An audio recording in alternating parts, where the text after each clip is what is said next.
Buenas tardes, somos el equipo número 5 y vamos a hablar de los óxidos de nitrógeno en la atmósfera, tanto en la atmósfera, en la hidrosfera o en el medio edáfico, o también conocido como litosfera. Aquí vemos un poco del índice, que son principalmente los temas en los que están, por los que vivimos las tres medios. Siguiente. Ahora, a manera de introducción. Los óxidos de nitrógeno es una manera resumida de llamarle a los siguientes compuestos, que son monóxido de nitrógeno, dióxido de nitrógeno, el más famoso, óxido nitroso, y también está como una subdivisión de estos, que son los iones nitritos y nitratos. Y bueno, obviamente estos iones pues, se van a comportar de manera diferente y todos los compuestos químicos que mencioné en general van a existir en diferentes medios. Y como vamos a ver a continuación, cada uno de estos elementos están presentes en menor o mayor concentración según el área. Esto se debe a la gran variedad de orígenes que tienen los NOx. Por ejemplo, el dióxido de nitrógeno y el monóxido de nitrógeno pues, son mucho más comunes en la atmósfera. ¿Por qué? Pues debido al uso de los carros, como vamos a ver a continuación, que es lo más común. E igual, también tenemos que el nitrógeno en forma de fertilizante, por lo que también podemos encontrar estos, tan nitritos y nitratos, pero estos son más comunes en el medio edáfico y también un poco en la hidrosfera. También hay que recordar que estos contaminantes no son del todo contaminantes, sino es contaminante cuando está en exceso, porque es fundamental esto para que haya procesos químicos, como sería el efecto invernadero, el ciclo del nitrógeno, tanto en el agua como en el suelo, que son importantes para que funcione la vida como la conocemos en la Tierra. Por lo que a continuación les vamos a hablar de los puntos más principales y roles que tienen los NOx en cada uno de los tres medios. Bueno, voy a hablar un poco de los óxidos de nitrógeno en la atmósfera. Primero vamos a comenzar con el monóxido de nitrógeno. El monóxido de nitrógeno es un gas incolor que constituye uno de los contaminantes de la esfera. También también el monóxido es generado por la actividad humana, ya sea por los coches, por las centrales eléctricas y otras fuentes industriales. Es una molécula altamente inestable en el aire ya que se oxida rápidamente. Y la formación tiene lugar en la atmósfera por la reacción de nitrógeno y oxígeno en calor. Siguiente. El dióxido de nitrógeno es el principal contaminante de los óxidos de nitrógeno y se forma como subproducto en todas las combustiones llevadas a cabo a altas temperaturas. Es un gas tóxico, irritante y precursor de la formación de partículas de nitrato que conllevan la producción de ácidos y elevados niveles de PM2.5 en el ambiente. Siguiente. El óxido nitroso. El incremento se debe al uso de fertilizantes, el crecimiento de la superficie dedicada a cultivos fijadores como la soya y la quema de combustibles fósiles.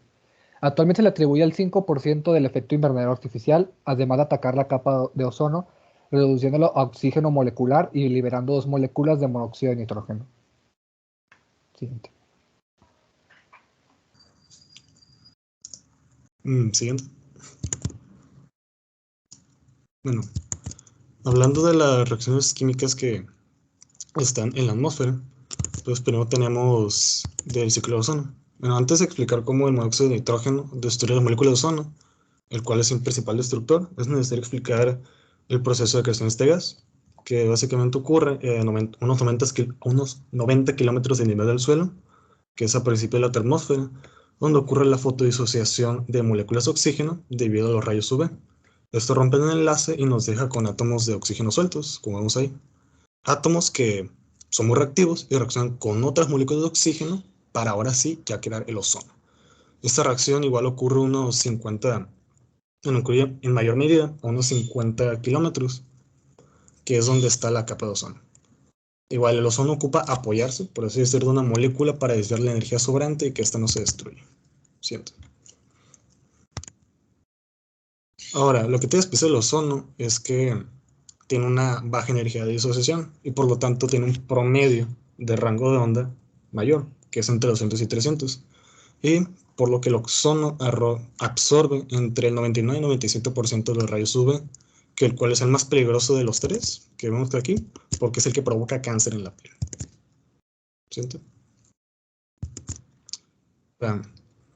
El problema del nitrógeno es que cuando llega a reaccionar con el ozono, antes de que éste se rompa debido a la absorción de la radiación, es que pues, se rompe y no le deja cumplir su trabajo, por decir, no la deja protegernos de los rayos UVB.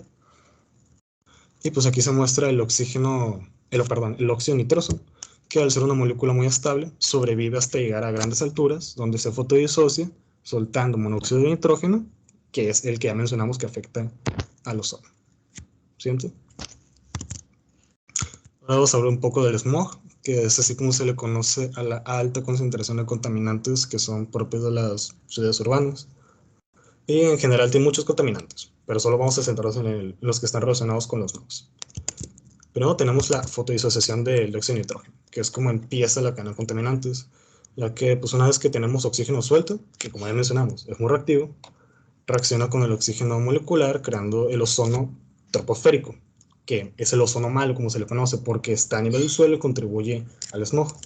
También tenemos ácido nítrico, que es el contaminante más importante de la lluvia ácida. Y también pues hay un compuesto que se genera por la reacción de los dos nitritos, que es el óxido de nitrógeno, el cual es muy inestable y reacciona rápidamente, que generalmente lo hace con agua, por lo que se queda en las partículas de las nubes, formando parte también de la lluvia ácida. Y por último tenemos, repito aquí, que el PAN es el nitrato de peroxiácido, que es un contaminante derivado del nitrato, el cual es muy denso y provoca irritación. Bueno, viendo todos estos procesos químicos que realizan, ahora vamos a ver los métodos de reducción y control del NOx en la atmósfera. Por un lado tenemos los métodos de reducción o de control. Tenemos dos de los principales y los más utilizados, que sería reducir la temperatura, el cual evita el ratio estequiométrico. Es el ratio exacto de un compuesto que entra en la reacción. Esta técnica evita el ratio ideal estequiométrico porque es el ratio el cual produce mayores temperaturas que generan las altas concentraciones de los óxidos de nitrógeno. Y por otro está la reducción química de los óxidos de nitrógeno. Este método provee de un compuesto reductor para remover el oxígeno de los óxidos de nitrógeno. Las tecnologías implicadas procuran reducir el nivel de valencia del nitrógeno a cero antes de que aumente. Luego tenemos los métodos pretratamiento, que teníamos la recirculación de gases. En este se dirige una parte de los gases de escape desde la entrada del precalentador de aire hasta el colector de aire a inyectar en la caldera. Tiene como finalidad reducir el nivel de oxígeno disponible en la zona de combustión, el cual implica a su vez un enfriamiento que produce un descenso en la temperatura de la llama y de esta forma se reduce la formación de óxido de nitrógeno. También tenemos la inyección directa de agua, en la que es una inyección de agua previa a la del combustible, de manera que la zona de combustión se enfría sin interferencia de los chorros de combustible y de agua. Los niveles de oxígeno y nitrógeno se pueden reducir hasta un 50% a costa de un pequeño aumento en el consumo. Y la combustión con bajo contenido de aire es una medida operativa que es fácil de implementar y reduce la cantidad de oxígeno disponible en la zona de combustión al mínimo necesario. Como pueden observar, pues estos métodos utilizan mucho la temperatura como medida a su favor. En sí, reduciendo la temperatura, se puede prevenir tanta acumulación de óxidos de nitrógeno. Y tenemos los métodos post-tratamiento. Por un lado tenemos la reducción selectiva no catalítica, que consiste en la reducción química de la molécula de un óxido de nitrógeno a nitrógeno molecular y vapor de agua. Un agente reactor es como a base de nitrógeno, tal como el amoníaco o la urea, es inyectado en el gas después de la combustión.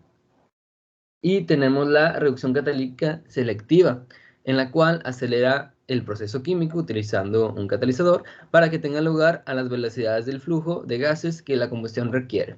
La elección de estos criterios de conversión es requerida como en tres tipos. Los catalizadores pueden utilizarse como metales nobles o de transición o celositas.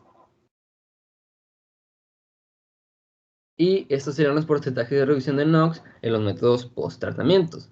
Por un lado tenemos la selección no catalítica reactiva de 350 y la selección catalítica reactiva de 80%, mayor de 80%. Es decir que estos métodos, en general, los tres tipos, son utilizados en las centrales eléctricas, que son una de las fuentes más que aportan estos contaminantes. Luego tenemos los óxidos de nitrógeno en la hidrosfera. Los dejaré con mis compañeros.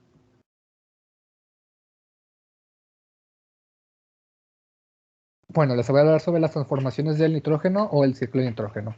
Como ya saben, en la atmósfera terrestre es donde se encuentra mayormente el nitrógeno. Una de las razones del cómo llega el nitrógeno a los cuerpos de agua es debido al escurrimiento de los fertilizantes, lo que provoca que los organismos marinos, como por ejemplo las algas, empiecen el proceso de eutrofización.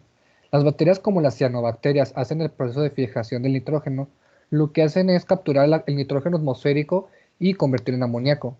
En la nitrificación es necesaria la presencia de bacterias Nitrosoma y Nitrobacter. Siguiente. La nitrificación y la nitrificación, dos procesos que ocurren de manera bastante similar, tanto en la hidrosfera como en el medio edáfico, como veremos más adelante. Nitrificación, aquí son dos reacciones. Empezamos partiendo del ion amonio que se crea en el proceso de amonificación, que también es parte del ciclo de nitrógeno. Los iones amonios liberados en el proceso de amonificación son oxidados por un conjunto de bacterias autótrofas, o sea, del suelo. Estas bacterias se llaman nitrosomas y convierten el amonio en nitrito. Inmediatamente después del proceso anterior le sigue un segundo proceso. Siguiente. Que acá también son bacterias autótrofas, pero estas se le llaman nitrobacter y su función es convertir el nitrito a nitrato. Siguiente. Ahora explicar los factores que afectan la desnitrificación. La cantidad de amonio que se encuentra en el suelo, pero es obvio. El pH del suelo, lo mejor es tener un pH neutro. Los límites de pH entre los que la nitrificación tiene lugar se sitúa entre 6.9 y 7.5. Aireación del suelo. Ya dijimos que ocupan oxígeno, por lo tanto se ven favorecidos por suelos porosos. Humedad del suelo. La nitrificación tiende a disminuir tanto en condiciones de excesiva humedad como en aquellas de escasez y temperatura, que la temperatura más favorable para el proceso de nitrificación se sitúa entre 27 y 30 grados, y a temperaturas más extremas no se produce. Y por último, sobre la desnitrificación, que claramente es el proceso contrario al que acabamos de ver. Es un proceso de reducción por el cual los iones nitritos se van degradando, van perdiendo moléculas de oxígeno hasta llegar a su forma de oxígeno molecular y ser liberado al aire. En este caso se lleva a cabo bacterias anaeróbicas, o sea, que llevan este proceso en ausencia de aire. Los factores que afectan son casi los mismos. El pH y la temperatura es la misma que con la nitrificación, y en este caso lo que se favorece es con la ausencia de oxígeno con suelos pocos porosos. También presencian de residuos orgánicos carbonados. Estos proveen energía a los microorganismos para realizar el proceso de desnitrificación. Siguiente. Y pues bueno, ¿en qué afectan los óxidos de nitrógeno en los ecosistemas acuáticos, que son parte de la hidrosfera? Entonces, por un lado tenemos al nitrito y al nitrato, que son las formas iónicas de nitrógeno inorgánico más comunes en los ecosistemas acuáticos.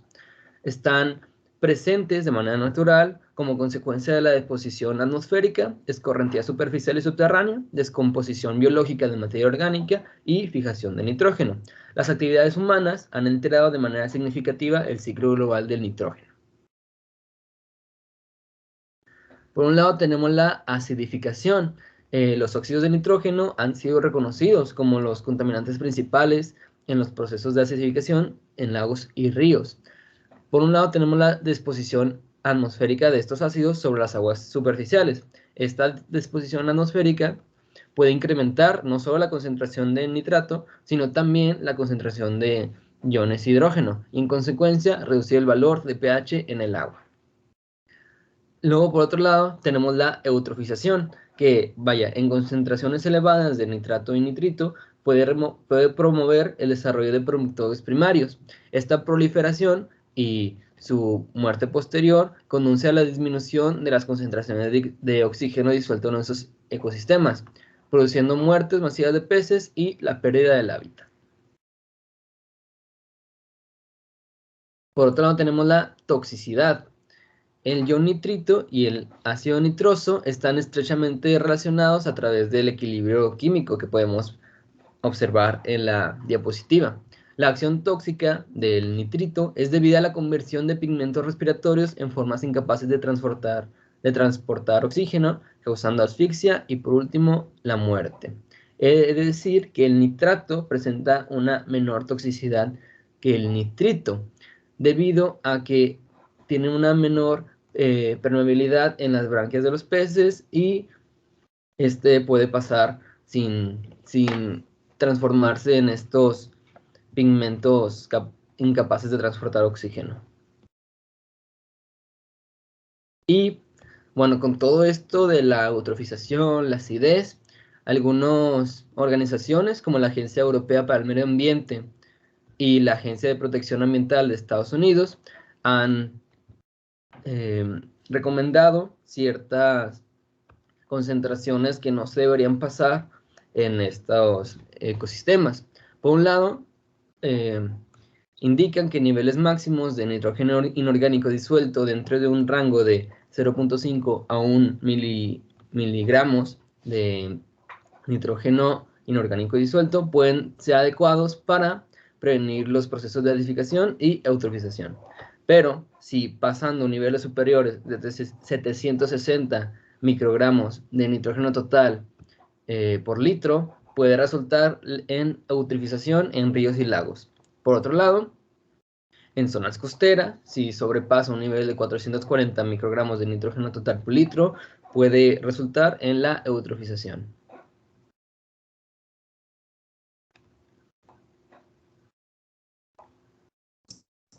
Bueno, ahora sobre las medidas de prevención y corrección para los nóxidos de la hidrosfera. Hay que decir que estos se aplican tanto para nitritos como para nitratos. Bueno, siguiente. Empezando con la protección de las aguas subterráneas. El primero es básicamente no usar fertilizantes en una zona donde se sabe que ya hay un agua subterránea, debido a que por los procesos que ya vimos, estos nitritos y nitratos lixiviarán contaminando esta agua. Y también tenemos la reducción del consumo de las fuentes, que es básicamente no usar fuentes que sabemos que van a producir nitritos y nitratos, como serían los fertilizantes. Y también se propone utilizar otras medidas, como sería hidroponía, acuaponía o biofertilizantes. Hay que mencionar que estas medidas están principalmente enfocadas para la agricultura, que es donde más común se da la contaminación de aguas subterráneas. Siguiente, por favor. Ahora, con las medidas de remediación, nos encontramos con la ósmosis inversa, que funciona metiendo en el agua en un mecanismo de muchísima presión hacia membranas semipermeables que funcionan como filtro. La membrana de la ósmosis es una como película de acetato parecido al celofán, y las membranas se miden referente al diámetro, por lo que si se quiere filtrar una mayor cantidad de agua, se requiere una película de acetato más ancha. Hay que mencionar que esto solo únicamente se puede cuando se cuenta con gran presión de agua. Cuando no se cuenta, es preferible utilizar un método simple de filtración. Siguiente.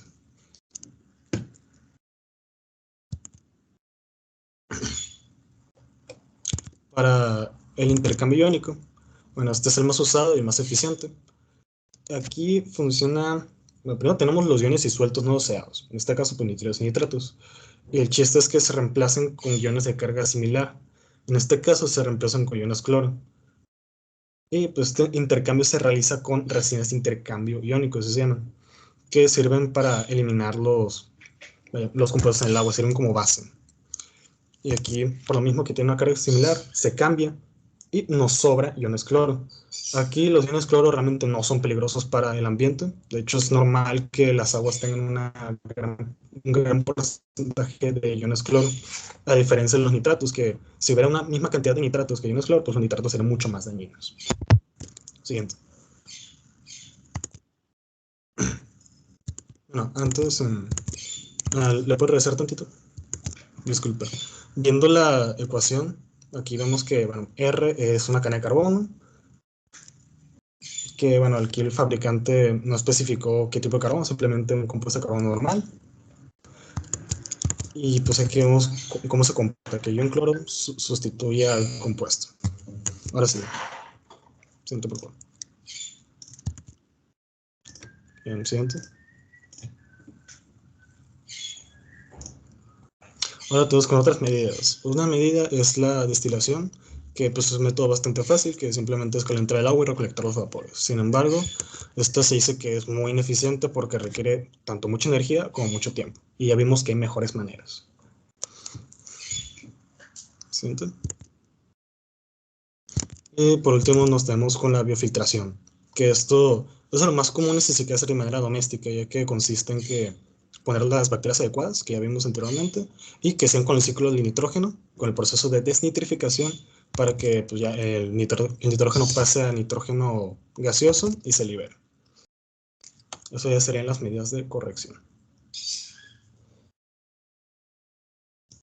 Ok, ahora vamos a pasar a los óxidos de nitrógeno en la litosfera, en el medio edáfico.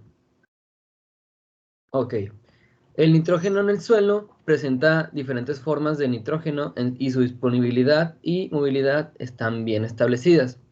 Por un lado, se encuentra en la materia orgánica del suelo, en organismos y microorganismos del suelo, en iones amonio unidos a partículas del suelo y en formas de nitrógeno mineral en la solución del suelo, incluyendo el amoníaco, nitratos y pequeñas cantidades de nitritos.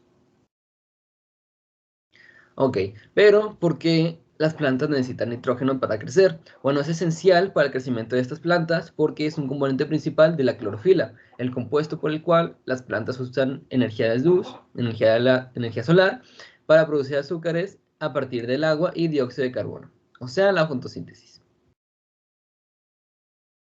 Ok, en 1908, Fritz Haber idea un proceso para crear amoníaco líquido, fertilizante de nitrógeno sintético. A partir del amoníaco y por oxidación con el aire u oxígeno, primero se obtiene óxido nítrico y dióxido de nitrógeno después con el uso de un catalizador de platino.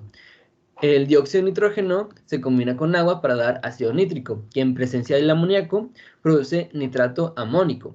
Este compuesto, al tener dos átomos de nitrógeno, es de mucha utilidad como un fertilizante. Sin embargo, el uso excesivo de los fertilizantes puede ser negativo, pues el nitrógeno y el fósforo se pueden convertir en contaminantes cuando son aplicados en exceso en los suelos agrícolas en forma de fertilizantes. Casi la mitad del nitrógeno fertilizante aplicado en la agricultura se filtra al medio ambiente, con consecuencias negativas como un aumento en los peligros ambientales, degradación de la tierra y contaminación de los recursos acuáticos. Aquí referente a la lixiviación, bueno, aprovecho para recordar que ya mencionamos anteriormente, en la sección de medio hídrico, cómo se crean los nitritos y nitratos, que es a partir de los procesos de nitrificación. Y bueno, en la litosfera, la forma en que se crea es básicamente igual. Nomás que aquí recordamos que el, el ion amonio entra también por el uso de fertilizantes nitrogenados. Ahora, pues la lixiviación aquí es el movimiento de los nitratos, que se mueven por diferentes vías, y pues una de ellas es la lixiviación. El ion nitratos principalmente es el que se más afectado porque es un anión y no puede ser retenido por arcillas debido a que las arcillas también tienen carga negativa, por lo que se repelen. Por tal razón, pues las lluvias son la manera en que se van arrastrando hasta el suelo y se quedan en una concentración a niveles bajos del suelo. Bueno, voy a hablar sobre los efectos de los NOx en las plantas. Siguiente.